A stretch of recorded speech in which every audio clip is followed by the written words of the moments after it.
मैं अभिषेक गोंडवी न्यूज़ में आप सभी का स्वागत है। अभी हमें थाना में और थाना के आनंद आश्रम में मीनाक्षी ताई शिंदे मैडम जो उप महापौर यहाँ पे थाना के हैं रह चुके हैं और उन्होंने आज एक प्रेस कॉन्फ्रेंस रखा है। तो आज हम वहाँ पे उनके पास आए हुए हैं और जानने की कोशिश करेंगे इनसे कि आज जो प्रेस कॉन्फ्रेंस रखी गई थी इसके बारे में ये उन्होंने क्या कहा। तो इस वीडियो में एंड तक बने रहिए और आपको दिखाते हैं आगे की पूरी वीडियो। तो ऐसे ही तमाम वीडियोज़ और अपडेट्स के लिए देखते रहिए गोंडवी न्यूज़। आपकी जानकारी हमारी जिम्मेदारी है।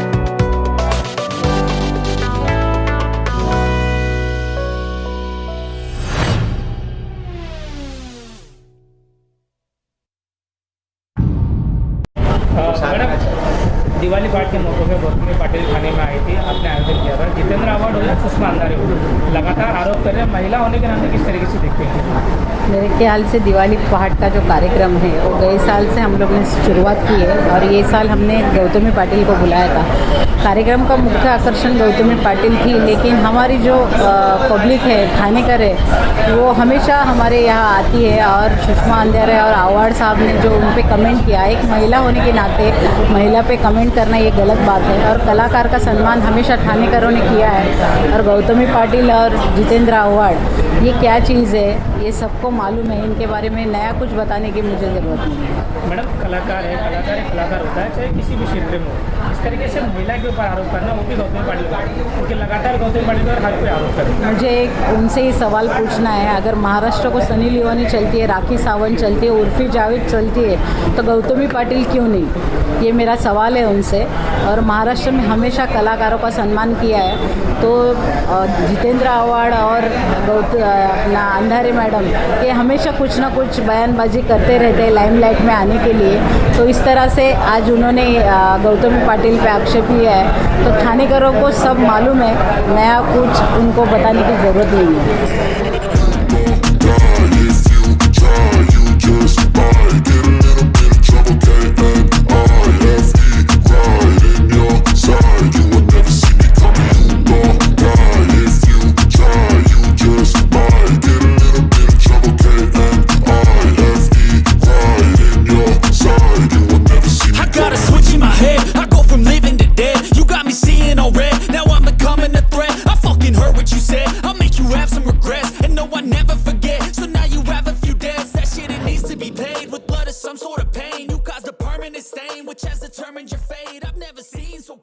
कारण अशा प्रकारे त्यांनी जे ठाणेकरांना संबोधले की ओव्हर स्मार्ट आहेत म्हणून. खरं तर दिवाळी पहाटची व्याख्या काय मला हे कळलं नाही, कारण दिवाळी पहाट अशीच असावी असं कोणी ठरवलं आहे मला हे पण माहिती नाही आहे. खरं तर लोककला जी लोक सादर करतात त्यांचा सन्मान करणं हा ठाणेकरांची, मला असं वाटतं ठाणेकर नेहमीच करतात. कलाकार आणि कलाकारांचा आदर करणं ही ठाणेकरांची संस्कृती आहे आणि त्या माध्यमातून आपण जो कार्यक्रम घेतला दिवाळी पहाटचा आणि त्यानंतर मला कालच्या दिवशी कळलं की अशा प्रकारची वक्तव्य करण्यात आलेली आहे. एक तर मला असं वाटतं की आपले गणपती सण असतील किंवा जन्माष्टमी असेल, अशावेळी आपण प्रत्येक कलाकाराला आपल्या स्टेजवर बोलवून नाचवता, त्यावेळी कुठलाही आक्षेप कोणीही घेत नाही.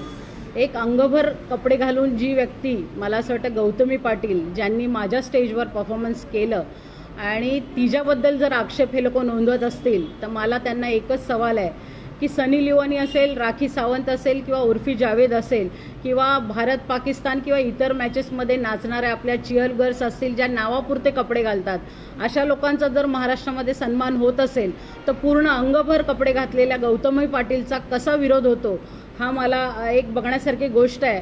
आणि जे नेते या गोष्टीवरती बरळत आहेत त्यांच्या खरं तर बुद्धीची कीव करावीशी वाटते मला.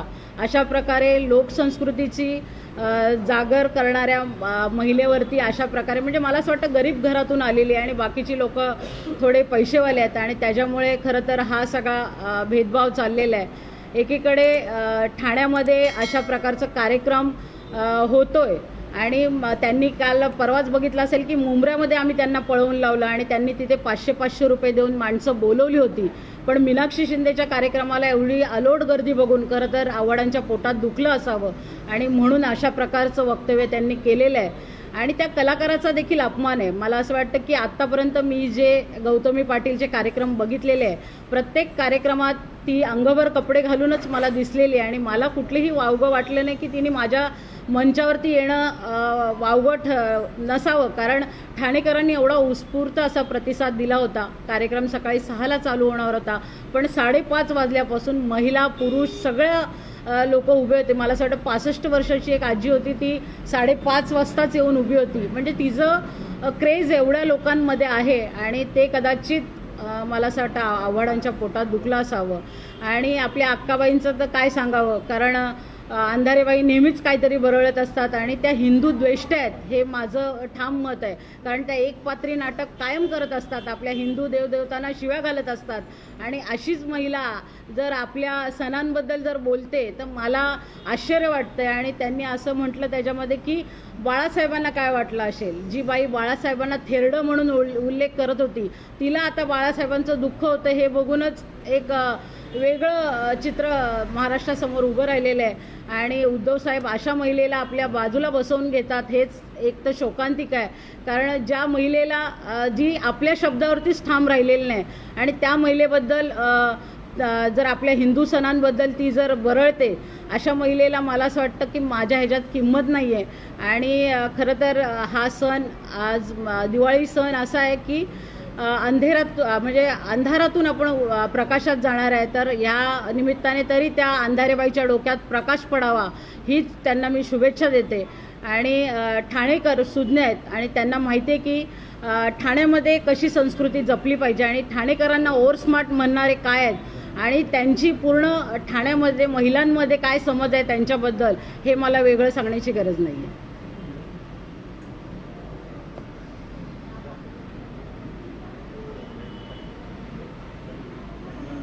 काय सांगाल की ज्या पद्धतीने ठाण्याची त्यांचा हाच म्हणणं आहे की ठाण्याची संस्कृती कुठेतरी बदलत चालली, म्हणजे सदई चौघडे आणि ही जी पूर्वीची संस्कृती होती ती संस्कृती आता पूर्णपणे बदलत चालली आहे, हा त्यांचा एक महत्त्वाचा प्रश्न. मला त्यांना एकच प्रश्न विचारायचा आहे की त्यांनी ह्याच्यापूर्वी कधी दिवाळी पहाटचं कार्यक्रमाचं आयोजन केलं होतं आणि कधी सनई चौघडे वाजवले होते. मला असं वाटतं ते मुशायरात रमणारे नेते आहेत आणि त्याच्यामुळे महाराष्ट्राची जी संस्कृती आहे त्याची खरं तर त्यांना जाणीव नसावी, त्यामुळे ते अशा प्रकारचं वक्तव्य करतायत. आणि काय त्यांचं बोलणंच खरं तर चुकीचं आहे आणि ओव्हर स्मार्ट म्हणतात ते. खरं तर आम्ही तर स्मार्ट आहोत आणि स्मार्ट सिटीमध्ये राहणारी लोक यांना 21व्या शतकामध्ये कशाबरोबर काय खावं ह्याची थोडीफार जाणीव आम्हाला आहे. आणि त्या यंग क्राऊडसमोर जर तुम्ही सनई चौघे वाजवले असते तर एकही क्राऊड तिथं उभा राहिला नसतं, मला असं वाटतं. मॅडम, त्या गर्दीला जमवण्यासाठी गौतमी पाटलांना आणलं होतं असा आरोप सुद्धा केला जातो. मला असं वाटतं की तुम्ही जर माझा गेल्या वर्षीचा कार्यक्रम बघितला असता तर हा प्रश्न तुम्ही मला विचारला नसता, कारण हा एवढाच क्राऊड त्यावेळी देखील होता. पण ह्या कार्यक्रमाचं आकर्षण गौतमी पाटील होती, पण क्राऊड काय कमी नव्हता, कारण गेल्या वर्षी पण तोच होता आणि यावर्षीही तोच आहे. कारण दिवाळी पहाट हा कार्यक्रम ठाण्यामध्ये सगळ्याच चौकात होतो, पण महिला आघाडी म्हणून हा दुसरं वर्ष आहे माझं आणि त्या महिला आघाडीला साथ देण्यासाठी एवढी लोक आली होती. सांस्कृतिक शहर आहे ठाणे म्हणून त्याची ओळख आहे आणि तुम्ही महिला म्हणून त्या शहराच्या महापौर देखील राहतात. तुम्ही महिला म्हणून गौतमी पाटील देखील एक महिला कलाकार आहे, कुठल्या दृष्टीने तुम्ही सगळे पाहताय आणि तुम्ही गौतमीचा कार्यक्रम ठेवला होता, महिला म्हणून तुम्ही ह्या सगळीकडे कसं पाहता? मला असं वाटतं महिला म्हणून एका महिलेचा सन्मान होणं अपेक्षित आहे आणि ती कुठलंही वल्गर असं काय करत नव्हती तिथे, किंवा पूर्ण अंगभर कपडे घालून नाचते किंवा इतर कार्यक्रम पण मी बघितलेले आणि मला वाटलं एक महिलेचा सन्मान व्हावा. आई म्हणून जर मी विचार करते तर माझं मूल कितीही नालायक असेल तरी मी तिला टाकून देणार नाही, तिला सुधारवण्याचा प्रयत्न करेल. तसंच महाराष्ट्रामध्ये मला असं वाटतं ती चांगलं कार्यक्रम करते, पण जिथे हुल्लडबाज आहेत, जिथे लोक तिच्या स्टेजवर जाऊन हे करतात. पण ठाणेकरांची जर तुम्ही संस्कृती बघितली असेल तर पूर्ण कार्यक्रमात कुठल्याही ठाणेकरांनी असा अनुचित प्रकार घडून दिला नाही. चांगल्या प्रकारे तो कार्यक्रम पार पडला आणि ह्याचंच दुखणं मला असं वाटतं की या दोन्ही नेत्यांना झालं होतं. राजकीय वर्तुळात अशी चर्चा आहे की गौतमी पाटीलला सुपारी मला असं वाटतं की ठाणेकरांना इथे मुख्यमंत्र्यांचं हे ठाणे शहर आहे आणि इथे गर्दी जमवायसाठी आम्हाला भाड्याने माणसं आणावी लागत नाही. जसे आव्हाडांनी मुंबईमध्ये भाड्याची माणसं आणली होती त्याप्रकारे इथे आम्हाला कुठल्याही भाड्याच्या माणसांची गरज नाही. त्यांना ठाण्यात देखील कार्यक्रम घ्यायचा असेल तर मुंबईवरनं किंवा इतर ठिकाणावरनं बस भरून आणायला लागतात.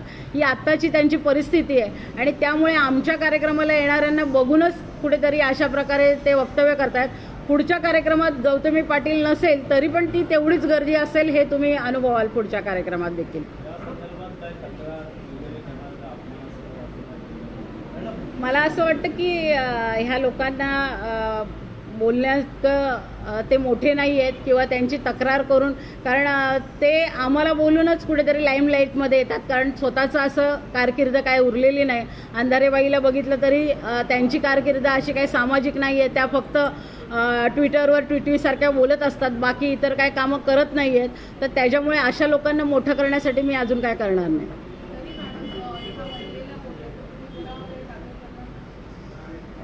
महिलेला बोलणं म्हणजे फक्त त्यांचं असं मत होतं की तिला आणून मी गर्दी केली किंवा तिला हे केलं, म्हणून मी त्यांना प्रश्न विचारला की सनी लिओनी आणि राखी सावंत उर्फी जावेद जर महाराष्ट्राला चालत असेल तर अंगभर कपडे घातलेली गौतमी का चालणार नाही, हा माझा सवाल आहे. त्यांनी त्याचं उत्तर द्यावं. मला यावरून प्रश्न आहे की कलाकार हा कलाकार असतो, त्यात पहिला कलाकार किंवा पुरुष कलाकार, त्यांच्याकडे बघण्याचा दृष्टिकोन आता बदलला गेला पाहिजे का, असं मला वाटतं? त्याचं काय? मला असं वाटतं बदलला गेला पाहिजे. खरं तर ह्यांची दृष्टीच तशी आहे, ज्या वृत्तीची लोक असतात त्याच दृष्टिकोनातनं बघतात. तुम्ही जर ठाणेकरांना अनुभवलं असेल तर त्यांनी चांगल्या दृष्टीने तिला बघितलं म्हणून तो कार्यक्रम सक्सेस झाला. ह्यांची दृष्टी म्हणजे आपण बोलतो ना, जसं आपण स्वतः असतो त्यानुसार आपण जगाची पारख करतो. यांची दृष्टीच मुळात खराब आहे आणि त्यामुळे ते जगाला त्याच दृष्टिकोनातनं बघताय. तर त्यांची दृष्टी बदलायची गरज आहे खरं तर. सुषमा अंधारे लक्षात नसताना आणि कार्यक्रम त्यावेळेस देखील त्यांच्याकडे टीका टिप्पणी झाली. तर असं म्हणतात की सुपारी म्हणतात सुषमा अंधारे पण कार्यक्रम होते त्यांची आमच्या म्हणजे सुषमा अंधारेंनी काय केले? आणि कार्यक्रम सुषमा अंधारे पैसे घेऊनच, मला असं वाटतं प्रत्येक वक्ता म्हणून त्या प्रत्येक मंचावर जातात, तिथे पैसे घेऊनच जात असतील म्हणून कदाचित अशा प्रकारचं कुठल्या तरी पार्टीची बाजू घेण्यासाठी त्या वक्तव्य करत असतात. खरं तर उद्धव ठाकरे साहेबांचं मला दुःख वाटतंय, कारण स्वतःच्या बापाबद्दल असं आक्षेपार्ह विधान केलेल्या महिलेला आपल्या शेजारी बसवून घेत आहेत. त्या अंधारीबाईची अंधारी किती साहेबांच्या डोळ्यावर आली आहे मला तेच कळत नाही. एखाद्या दिवशी ती फिट आणून साहेबांना पाडेल पण अजून पण साहेब सुधारायला पाहिजे, कारण साहेबांनी या सगळ्या गोष्टीचा अभ्यास केला पाहिजे. सुषमा अंधारे आल्यापासून किती महिला आघाडी लांब गेली ह्याचा विचार देखील उद्धव साहेबांनी केला पाहिजे. अनेक सणावरती निर्बंध होते, निर्बंध आठवड्यांच्या मोठ्या संख्येने आता महाराष्ट्रात सण साजरे होतात आणि अशातच आता कुठंतरी गौतम पाटील समोर आव्हान.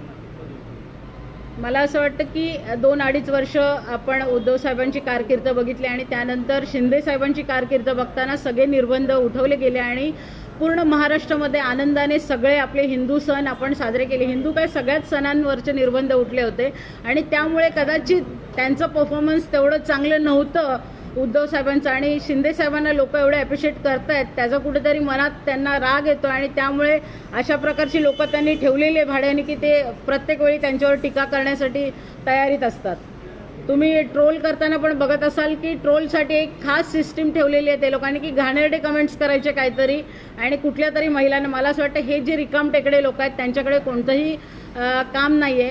तुम्ही जर माझा वर्षभराचा आढावा घेतला तर माझे काम तुम्हाला दिसतील, पण अंधारेबाईंनी काय काम केले किंवा आव्हाडांनी काय असं काम केलेलं आहे ते पण पूर्ण महाराष्ट्राला माहिती आहे आणि त्यामुळे अशा प्रकारचे वक्तव्य करून ते लाईमलाईटमध्ये येण्याचा प्रयत्न करत आहेत.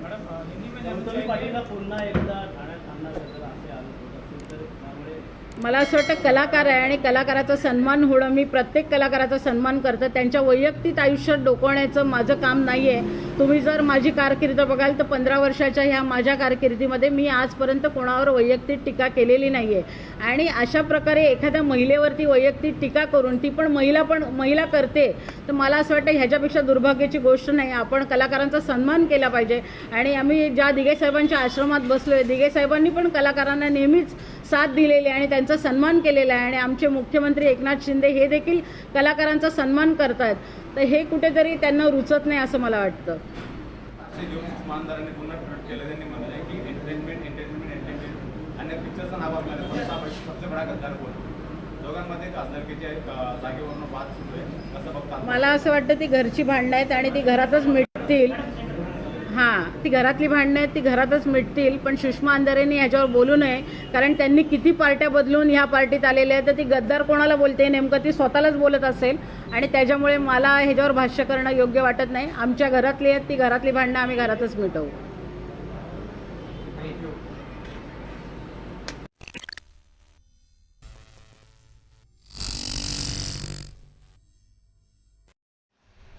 ऐसे ही तमाम वीडियोस और अपडेट्स के लिए देखते रहिए गोंडवी न्यूज़। आपकी जानकारी हमारी जिम्मेदारी।